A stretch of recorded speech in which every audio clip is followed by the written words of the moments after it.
Good morning, everyone, and welcome to our concluding event for Sunday service, for Spiritual Renewal Week, our Sunday service. You're going to have to just accept that my hair is going to be blowing all over the place, so it's the wind.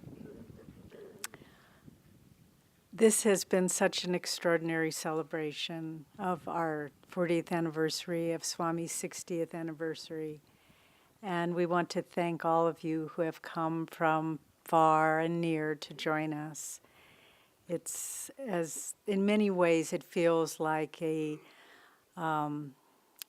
watershed event that Ananda has gained a maturity and a spiritual authority, well-earned, well-deserved, and now to move outward ever more dynamically and powerfully into the world with the mission that Master gave to Swamiji those 60 years ago, and through his training of all of us that has been given to us to bring forth these liberating teachings of spiritual freedom, of self-realization, of cooperative, intentional communities throughout all the world.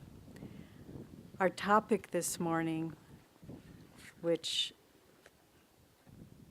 we may or may not focus on, is, does Satan exist? This is from Rays of the One Light, weekly commentaries comparing the Bible and the Gita by Swami Kriyananda. Truth is one and eternal. Realize oneness with it in your deathless self within. The following commentary is based on the teachings of Paramahansa Yogananda. The Bible tells us in chapter 4 of the Gospel of St. Matthew, then, after baptism, was Jesus led up of the Spirit into the wilderness to be tempted of the devil. To most modern minds, this passage seems quaintly obsolete. Psychologists would say, have said in fact, that the temptation of Jesus, if it occurred at all, was purely psychological. They call it a projection of desires lurking in his own subconscious mind. The subconscious plays a strong part, certainly, even if not a unique one, in any testing the spiritual seeker must undergo. The Bhagavad Gita, in dealing with this undeniable reality, quotes Arjuna in the 3rd chapter, and then Sri Krishna's reply. You tell me, teacher, said Arjuna, by what force doth man go to his ill unwillingly, as if one pushed him in that path? Krishna replied, desire it is, passion it is, born of the darknesses, which pushes him. Mighty of appetite, sinful and strong is this, man's enemy. Yet even Krishna describes passion as born of the darknesses.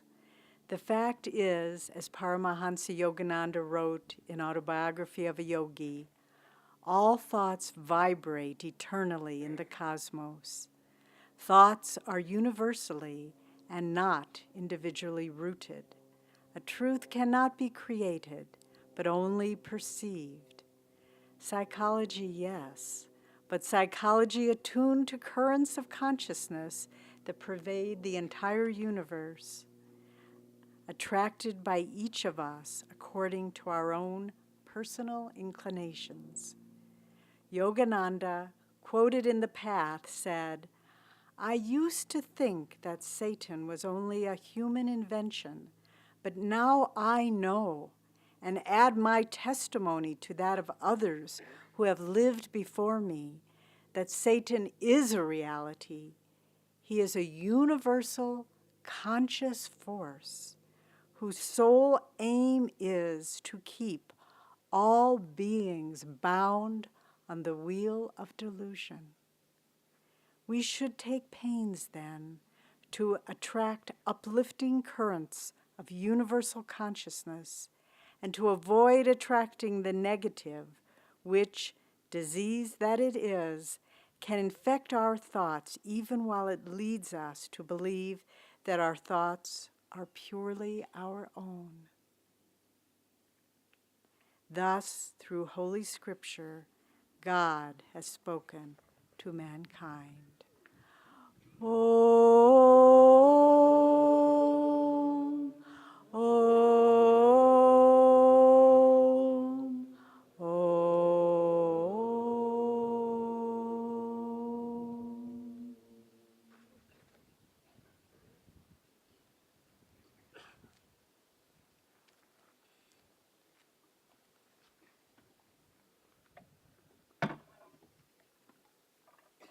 Oh, I think I'll bring my water.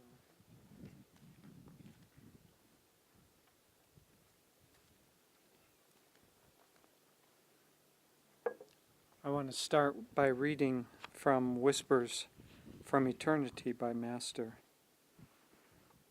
These are prayer poems, beautiful prayer poems that we're waiting for the new edition to come out. This is the demand to be freed from self-created evil habits and temptations. Teach me, O Spirit, to distinguish between the soul's lasting happiness and the temporary pleasures of the senses, touch, taste, smell, sight, and hearing. Strengthen my willpower. Teach me not to be enslaved by bad habits. Teach me to be guided by good habits, formed through good company and meditation. Teach me above all to be guided by wisdom. Teach me to stay away from evil by right judgment and discrimination. Teach me to adopt willingly the good, being guided by my free choice and not compelled to evil by hardened habits.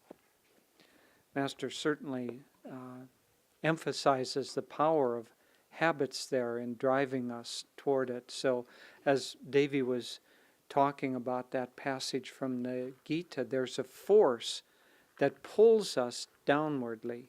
And I'll talk a little bit about that. But the way that mechanism works is it pulls our consciousness to make choices. See, we think that our consciousness is our own, but it isn't. That's what Master was saying about thoughts are universally, not individually created. So our consciousness is not our own. We're simply tuning in to universal rays of consciousness. And because we tune into it, we think that it's our own and act as if it's our own. But it's just a matter of tuning in to what station we're wanting to tune into. We have a wonderful friend who's in India now, Diana, and she was with one of her friends, and her friend was grousing about this and grousing about that. And Diana, who, if anything, is enthusiastic and positive, looked at her and said, "Girl, what station are you listening to?" And so our consciousness is constantly choosing in little ways to listen to an upward moving station or downward moving station. Think of it this way. It's an image that Master used often. If we want to create something outwardly, see, the only thing that really exists, is God's consciousness. And the elemental quality of God's consciousness is eternal Satchidanandam, existence, consciousness, and bliss. So as Master put it, everlasting joyful awareness. That's all that really exists. How do you take everlasting joyful awareness and make it seem like something other than that? Well, you have to create some sort of a differentiation there. The image that Master used very often was that of a movie theater. Go into a movie theater, and the projector booth is projecting light onto that screen. So far, so good. Now imagine movie theater, the Everlasting Light movie theater. Movie complex of 12 or 16 screens going on constantly. And you go into the theater, you go into the seat, and all it projects is light. So you watch a white screen, and you watch a white screen, and then you watch a white screen. And you can go to theater number 2 at 2:30 and watch a white screen. What's the fun of that? So what does the projector do? It obscures some of that white light. So think of it in terms of a black and white movie. All it is gradations of how much of that pure white light is going to be obscured. And it's obscured in patterns, so you see something as a glass of water, something as a person. You see this drama going on, and all you're seeing is obscuring a dance between light and dark. But without that dance between light and dark, you don't have any outside creation. You don't have any world. You don't have any universe. And so God, being pure existence of joyful awareness, has to do a dance. And so he takes because all that exists is consciousness, what else can he work with? So he takes a conscious force to pull away from that, from the memory of everlasting, joyful awareness. And that conscious force that pulls us away, we call Satan. But it isn't just a unconscious nothing. It's an actual force that draws us away. We have a good friend who's a wonderful, I love talking with him. This is Zach Stewart, for those of you who know him. And he's a philosopher, and he's an architect, and he's a landscape architect, and he's a genius at maneuvering through bureaucracy. And he's a good friend of Ananda's and helped us over and over and over again. He one time helped us get through a bureaucratic thing by helping us understand how to do it. He said, what's going to happen now is that somebody from the planning department is going to write you a letter, and they're going to say, we want you to do A, B, C, D, E, and F. And what you're supposed to do, see, he's getting paid by your money. You're paying him tax dollars. He's getting paid, and then he sends the letter and he says, I want you to do A, B, C, D, E, and F, and he expects you to do that. And he said, as long as you do that, then he's going to be happy, and the game will go on. But the way to stop that is that you send him back a letter asking him to explain A, B, C, and D in these 12 different ways. And then he takes that, and then he puts it on the to-do list pile. And then about 2 months later, he gets back to it, and he sends you a shortened note saying, have you done A, B, and C? And you send back a note saying, you need to explain to us. And so it goes on, and by the time all that's done, you just go ahead and do your project. Quite simple. So dance between light and dark here, he was teaching. At any rate, I brought it all up, not to tell you that story, but to say one of his quotes was, because he's an architect, he's also, he rows in the bay, so he studies in San Francisco Bay. So he studies the currents in the bay. It's very important, because if you're rowing against the current, you can row with all your might pretty much all day and move about 3 feet. But if you know which direction the currents are going, you just row along and you get all over the place. Anyway, he says, so engineers and architects like us, we study the effects of gravity, the currents in the bay, the force, how to build a bridge, how much force is coming down, how thick the beams need to be, and so on. He said, our whole art and science is the study of the force of gravity. He said, but you at Ananda, you study the force of levity. And it's exactly right. What we're trying to do is learn the art of levitation. Now, not physically. Physically, it would be a drag. Imagine Anandi. Imagine Anandi, because she's smiling so much, can kind of poke at her, that she is able now to levitate. at will, and so she levitates all the time. What is her life going to be like? People are going to gather around, big crowds.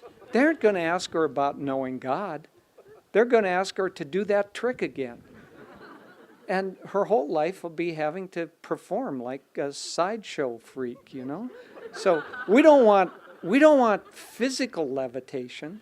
That would actually be probably for most of us, unless we're very free, it'd be spiritually detrimental. We could believe we were doing something important because all the crowds were gathered around. Doesn't mean anything.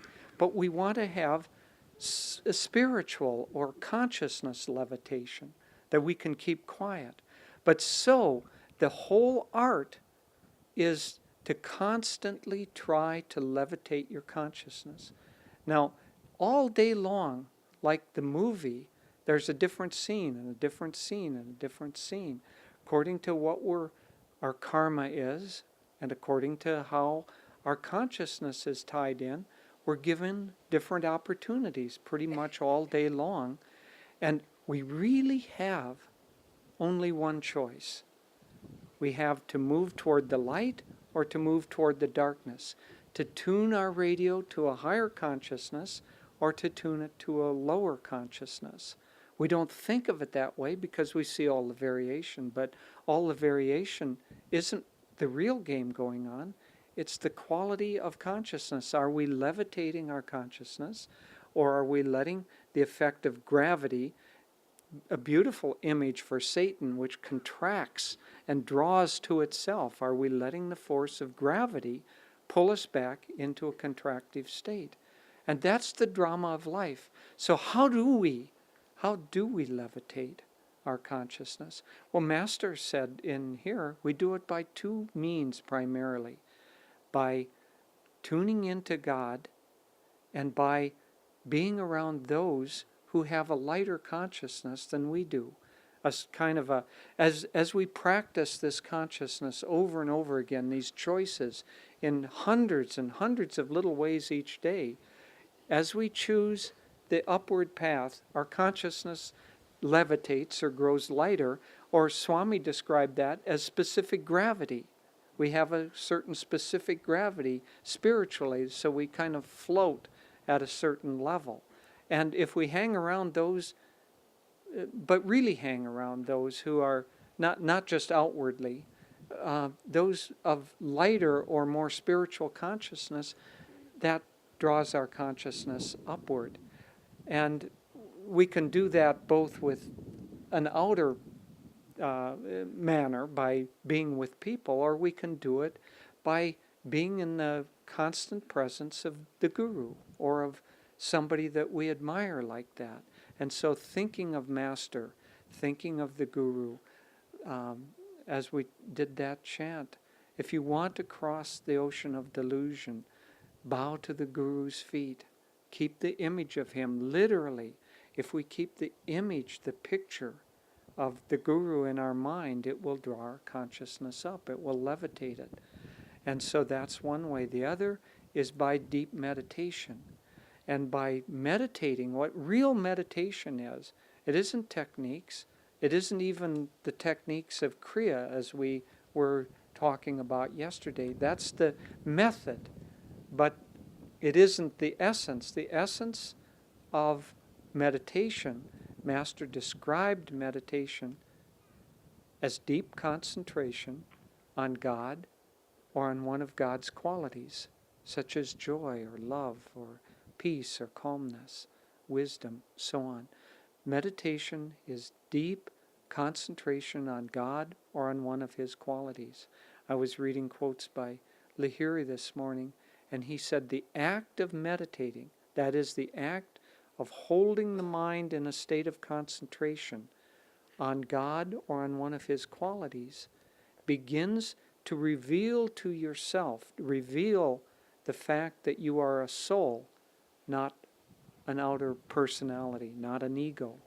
And as we hold our consciousness on that and come to understand that we're souls, not other things, he said, then you begin or he didn't say begin. I added that because I still haven't gotten there.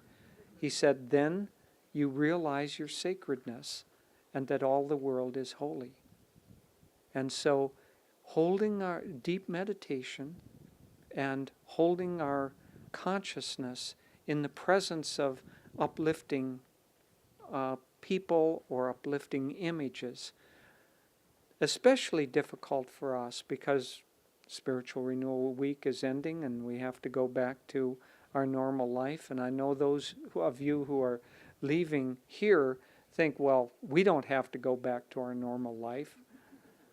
We just kind of stay in this uplifted hothouse of beautiful satsang and teaching.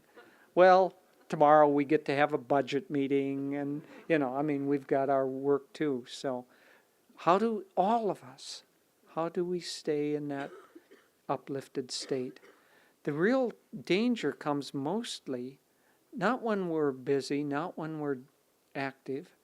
The world has its certain demands. As long as we're productive, our energy is kind of at least floating in a certain area. But when we try to relax, that's when the choices come. The tendency, when we let our energy down, we let our consciousness down. And so what we would do very well to do is to be very careful in the next week or two about what your consciousness looks like when you try to relax. Do you choose to have something that's at a lower consciousness level and something that pulls your energy and your mind down? Do you want, in your relaxation, to study gravity and Satan and associate with that, or do you want to study levitation and God and Master and associate with that? Try over the next couple of weeks to work on that especially. And if you get that right, the rest will take care of itself. Kind of like the words to that old song, accentuate the positive, eliminate the negative, and don't mess with Mr. In Between.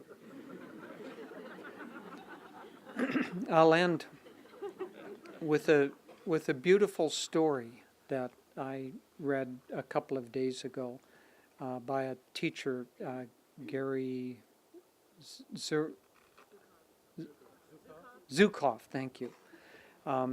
He was talking about the story that he had heard, where, as you know, Tibet has been overrun, and many of, or if not all of the monasteries and temples have been destroyed and many, many people killed. And this was the story of a lama who had spent 15 years in a prison and was very, very, under very, very difficult circumstances. And then he was finally released, and he met with the Dalai Lama. And he said to the Dalai Lama, he said, there were several times in prison when I was in great danger. And the Dalai Lama said, what do you mean? He said, there were several times when I almost lost my compassion for the Chinese. And so it's not, as we emphasized yesterday, it's not about outer circumstances. It's about our reaction and our consciousness toward those outer circumstances. Keep your consciousness in an upward moving direction, and you will not only move in an upward direction, but you will open yourself to the grace of the gurus and God who will lift you up in that upward direction. And that is the challenge ahead of all of us. May God bless us in that. We decided we'd both talk a little bit today since it got sprung on us. And I think many of you heard us describe earlier in the week that last week ago Saturday, we had a remarkable event here in this amphitheater, which was the memorial service for the adult son of one of our members who died in a tragic accident. And there were as many people there as there are here today, well over 500, and many of them young people in their mid-20s, and many of them weeping and all of them grieving. And people spoke, and it was deeply inspiring. And at a certain point, I felt something. I felt something so profound. And I was so uplifted. And then a few days ago, to share the rest of the story, I got an email from a woman who lives here, and her grown daughter, who was attending the memorial service, who had grown up here, was here with her little 4-year-old daughter during the service. And her little 4-year-old daughter, Anjali, was sitting on her lap and said, "Mama, I see God standing right in front of me." And her mother was wanting to listen to what the speaker was saying, and so she kind of put her hand over her heart and said, "Yes, dear, God's here." And then later they went home, and the girl asked her daughter, "What did you see?"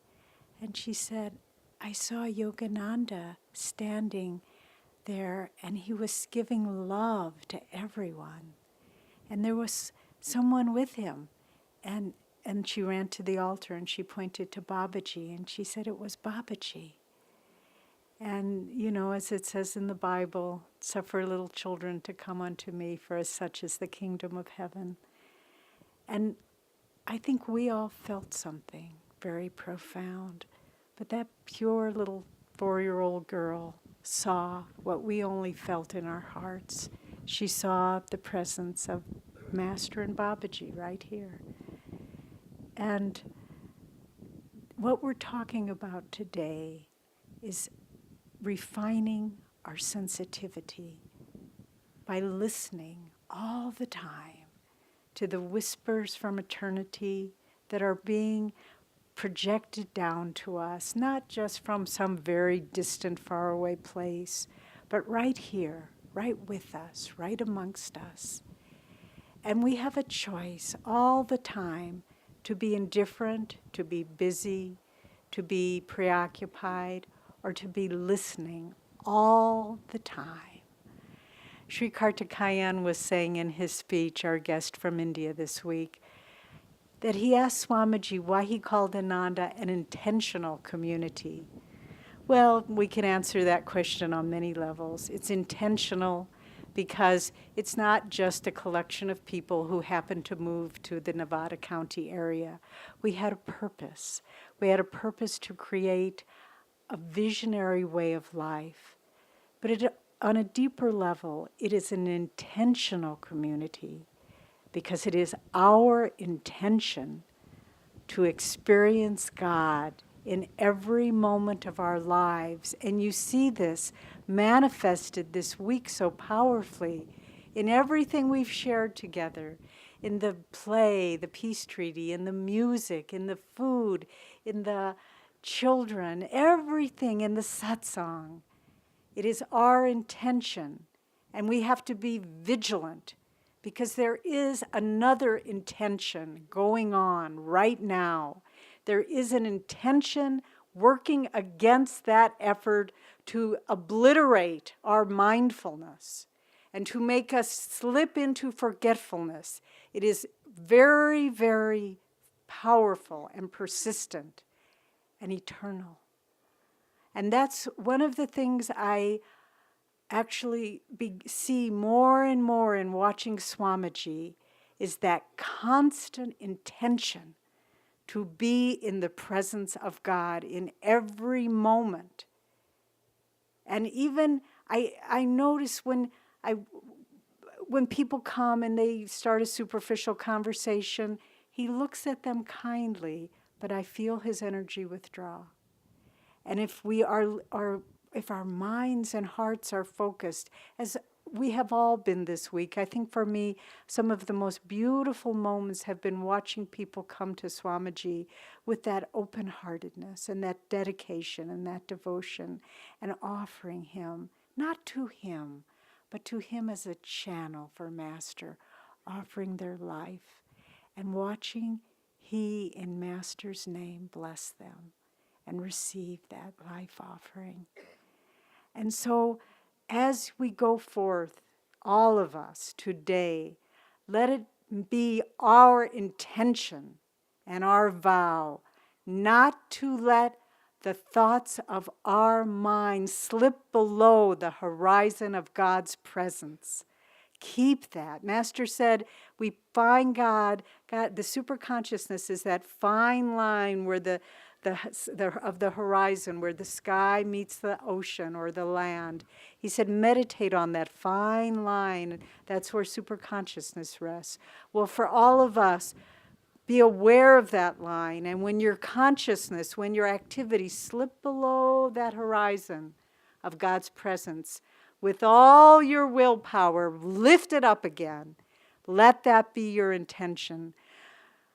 Recently, in the last 4 months or so, I began having some dreams that were disturbing. They were dark, they were troubling, they were frightening. And I haven't had dreams like that for a long time. And I was getting a little bit afraid to go to sleep because I didn't want to have those dreams.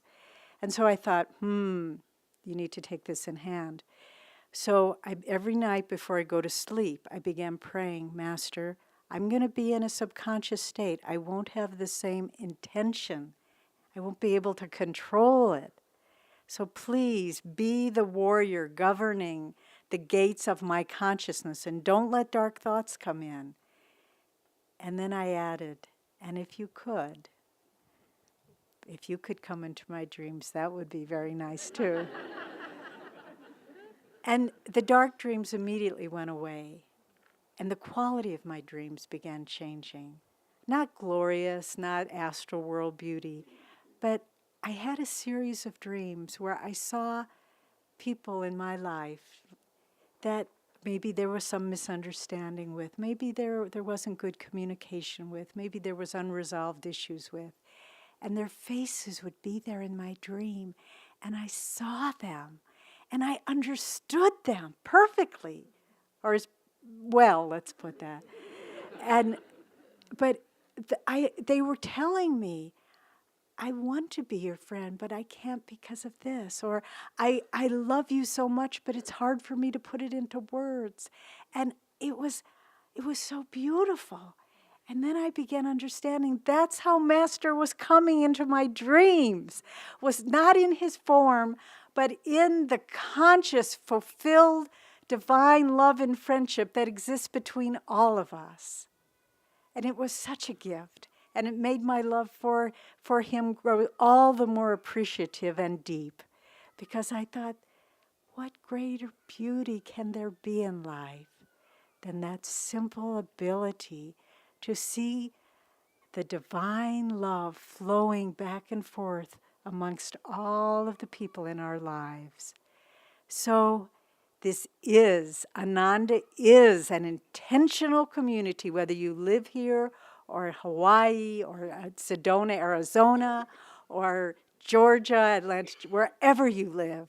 You are part of an intentional community to not let the forces of darkness, which are ever nipping at our heels, to not let them pull our minds down. But it is our intention, and that intention is supported by the power of the universe to find God in this life, in our communities, in our homes, in our jobs, on our deathbed, wherever it may be, but to live in the consciousness. This is who we are, and this is what we're doing with our lives. Be a warrior for God and Guru, and never, ever doubt that you can find